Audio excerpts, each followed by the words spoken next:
Hi, and thank you for listening. This is Sherry Andrea, and today I wanted to talk about the topic of surrender. When it came to speaking about surrender, I realized that I like to define things. I like to sometimes say, okay, I'm going to talk about this, and this is what this means. And I thought about it and I thought, okay, well, what would I say about what is surrender and why why does it need to be important to you? Why does it need to be something that you work on? Why is it something that is important? And I realized, I don't even know if I can define surrender, because many of the things that I was led to work on, I was led to work on them. I was very much in this place of saying, okay, God, my guides, my higher self, if you guide me, I'll follow. And without question, I will follow without questioning and fully trusting. And so that's what I did. So many of the things that came to me to work on, it wasn't necessarily because someone had suggested it to me. It was like an idea or maybe a concept that had come to me, just popped in my head one day. And so I would start researching it and working on it. So for that reason, I may not be able to explain this to you if you are that person that's like, but what is it? What does it mean? This is literally, you won't need that explanation if you're guided to this. Because literally, if you're guided to it, I think often we don't need the details. We almost feel like, well, I don't need the, nitty gritty specific details, because I trust that if my higher self, my guides, the angels, the ascended masters, God, Buddha, I trust that if this is coming to me, if they're giving this to me and they're saying, you need to work on this, I trust. And I don't need to know the specifics. I don't need them to prove anything to me for me to follow. But I'm still going to try and explain surrender. And keep in mind, this is just going to be for me and my higher self. Surrender is best understood when you're in the midst of a personal experience, such as you're in pain or you're going through something painful. This could be a physical pain. This could be an illness. This could also be a pain like you go through when you feel like you're suffering because you're in a jam. Maybe your house is being foreclosed on, or you haven't been able to find a job and you can't pay the rent. Something else is going on, you just found out your husband is leaving you. Your boyfriend has just said, just out of the blue, that even though yesterday he said it was you and him against the world, now today, just a day later, he's changed his mind and saying he now doesn't want to date anybody, not even you. It's best understood when you're going through that really tough personal experience. I think that I understood it and I got it best when I was going through the experience of pain. Trying to think back, I'd been working on surrender and I'd been reading a lot about it on the internet, and I'd even gone to a neighbor/friend whose husband is Muslim, and I understood, okay, well, when they pray, they prostinate. That's a form of surrender, and when you prostinate, that's supposed to be you surrendering. And so I went to him and I asked for advice, and I thought maybe he could explain or give me some insight into surrender. Although he did give me some insight that ended up being very, very helpful, he actually didn't help me with surrender. So I kind of walked away from there great, he helped me with something else, but still I have no answer to this. Then I went through an experience where I was in a lot of pain, and I can't remember if it was I think it was actually, I have sickle cell disease. And so, maybe every 3 months, I go through a really bad crisis where the pain gets really, really bad, to the point where literally on a scale of 1 to 10, I'm at a 20. And I'm just like, basically you get to that place when it comes to pain, whether it's something like that or it's a migraine. You get to this place where you're just ready to, I wouldn't call it give up. It's like almost a throwing in the towel place you get to, where you're just like, and if you're on a spiritual path and you're doing a lot of spiritual work, it's this point where you find yourself telling God, just, there's nothing else I can do. I'm, at your mercy. I'm in pain. I'm suffering. And there is literally nothing I can do. I've tried everything, and there's nothing left to try. And it's in that moment that you kind of realize that, and that kind of breaks you down a little bit when you, in that real moment, realize that you're saying, oh, I've tried everything. And then you realize you're thinking, okay, I'm actually telling God, I've tried everything. I tried everything but you first. And emotionally, that kind of breaks you down because, when you're in a bad place or you're in pain for a while, you get to that point where it starts to affect you emotionally. And some realizations that happen really end up breaking you down even further. And you hear what you're saying, and even hearing what you're saying is breaking you down even further. And I could hear myself like just saying, there's nothing else I can do. Literally, either take this misery, take this away from me, or take me.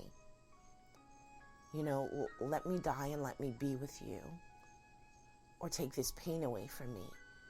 And literally, in that moment, you actually realize you're okay with either one. Because you're at this place where you're just like, you don't think you can suffer this anymore. The reason why I told you that story is because I didn't have my first real experience with surrender and a realization of what it was until I was in the midst of it, until I was in the midst of that pain and that suffering and literally having nothing left to do but give myself over. And that was actually the first time I actually experienced a spontaneous healing. Like literally, I surrendered, and the pain literally was like taken away. And although I cannot put into words are very limiting, and maybe I can't put into words for you what surrender is all about. That's why I told you that story.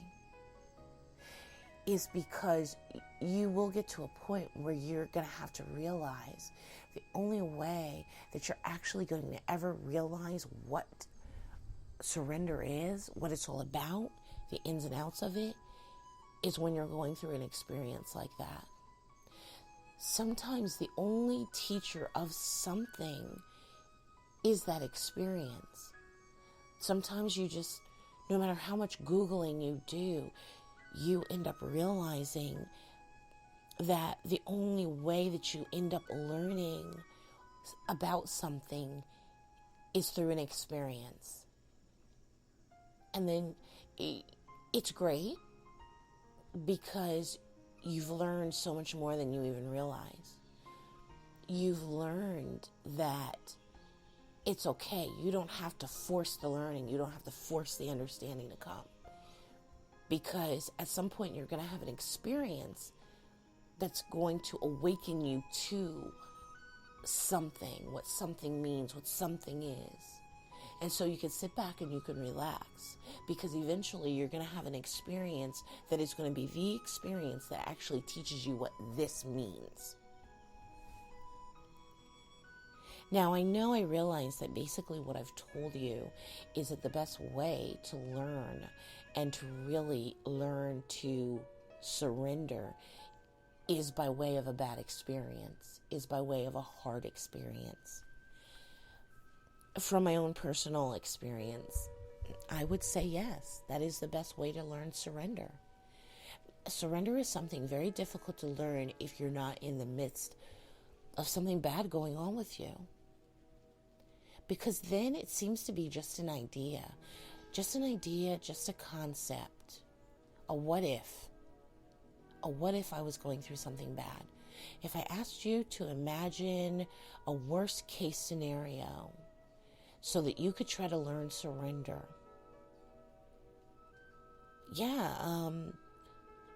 Somebody you love dying. Yeah, it might bring tears to your eyes. The thought of it might make you cry. But it's not going to bring you all the way there to where your heart is actually hurting, or to where the pain is so bad that you realize you're literally laying on the floor like, bring death on, I'm ready.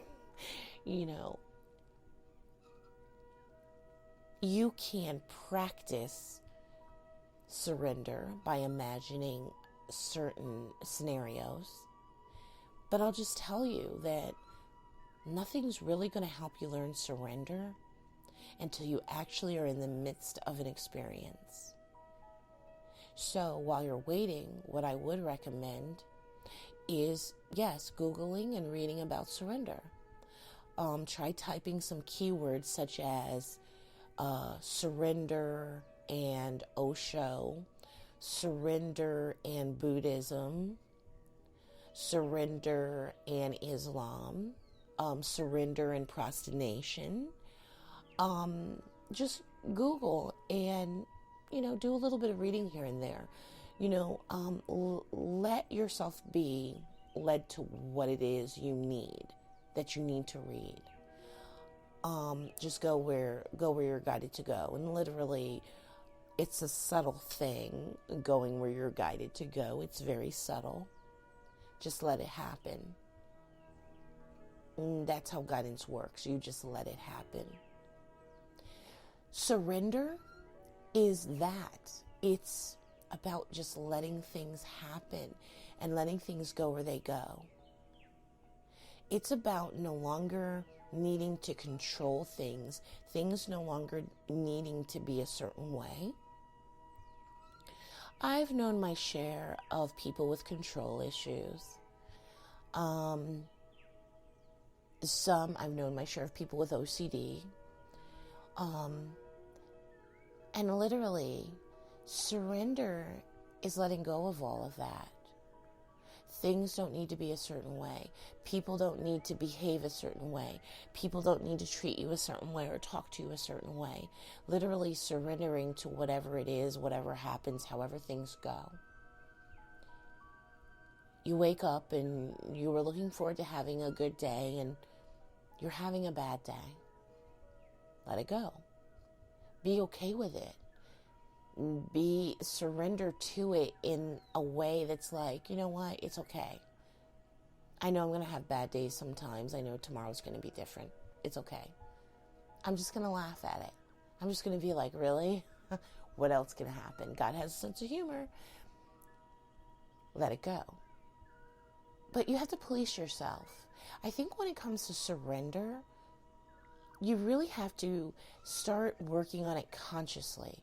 What I mean is start paying attention to when you're trying to be in control of things, when you're questioning things. Why did this person do this? Or you notice you're judging something that's being done as wrong, something that's happening as wrong, even if it's something you read in the news. Maybe you read something happen. Think about it. In the last year, there's been a lot of tragic things that have happened. Some people getting shot by police, and it was tragic. And some people lost their kids, and it was tragic. And then some people felt the need to really stand up and to protest and to be out there being heard. And that's for them. Maybe that was the right thing to do for them. It wasn't for me, but maybe it was the right thing to do for them. So of course I don't knock it. But sometimes you have to question yourself when you feel that need to stand up and speak out and say, hey, I don't agree with this. This was wrong. That was wrong. You have to notice these things. Even if you're still going to take a certain action anyway, police yourself. Notice what you're doing. Notice what you're feeling. Notice what you're thinking. Notice the opinion you have. Question yourself. Why do I feel this way? Why do I feel so strongly about this? Why is this making me angry? What part of me is it making angry? What part of myself is angry? Just get into consciously questioning yourself. Even if you're still going to go ahead and take a certain action, what I'm saying is do it consciously. And what I mean by that is, instead of just doing it, do it consciously, where you've literally pondered it, you've questioned yourself, and now you're making a conscious decision to do that. You're not just doing it out of an emotion, out of anger. You've literally asked yourself, why am I angry? Why am I wanting to do this? Why do I feel the need to speak up? When this has nothing to do with me specifically, why do I feel I need to speak up?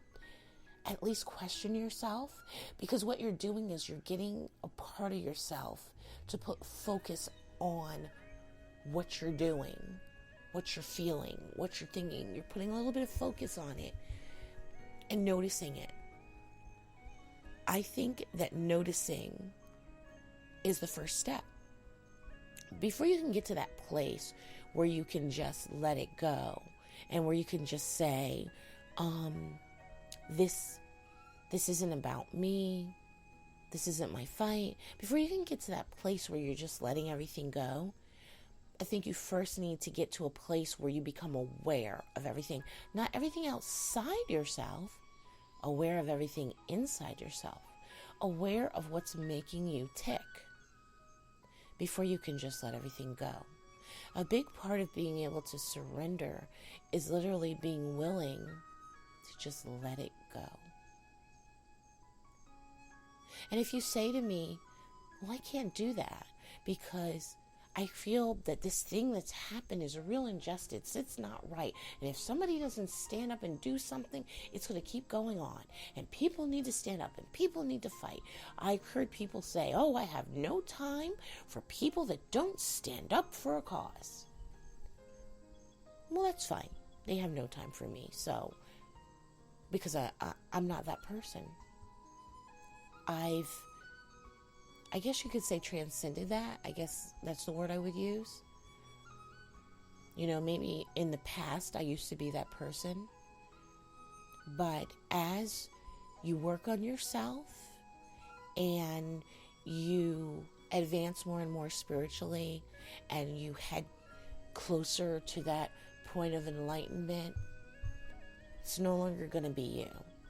You will get to a point in your life where you look at something and you're just like, it's just not my fight.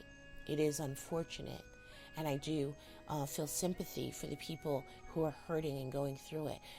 But you get to this point where you feel that with everything that you've learned spiritually, through your spiritual journey, you can do more for them by holding your own light, praying for them, saying a decree for them, talking to God about the situation and putting a light on it so that maybe it will change.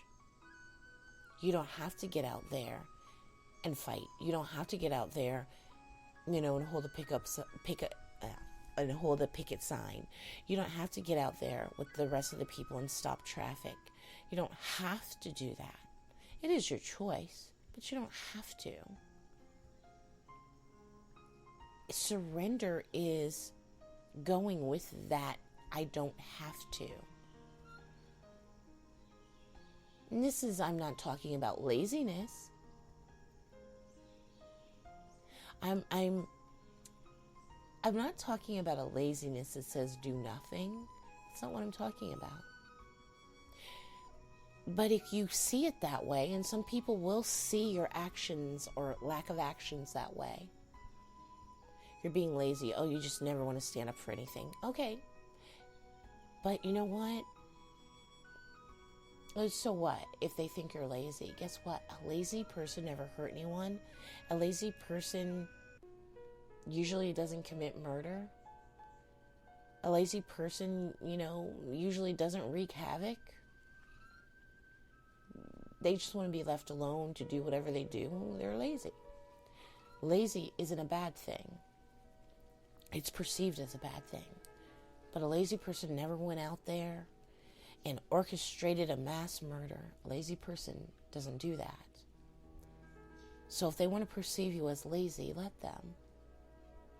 Don't get mad because somebody thinks you're lazy or thinks that you're less than something because you won't get out there with them shouting, protesting. It's for some people.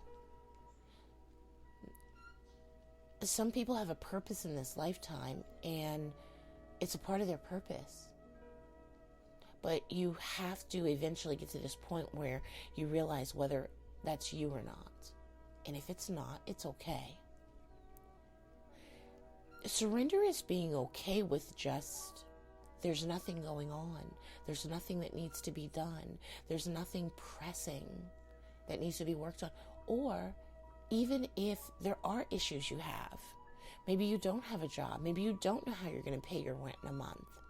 Surrender is trusting that even though you don't have the answers right now, you don't have to spend the next month constantly racking your brain, worrying and fretting over it nonstop.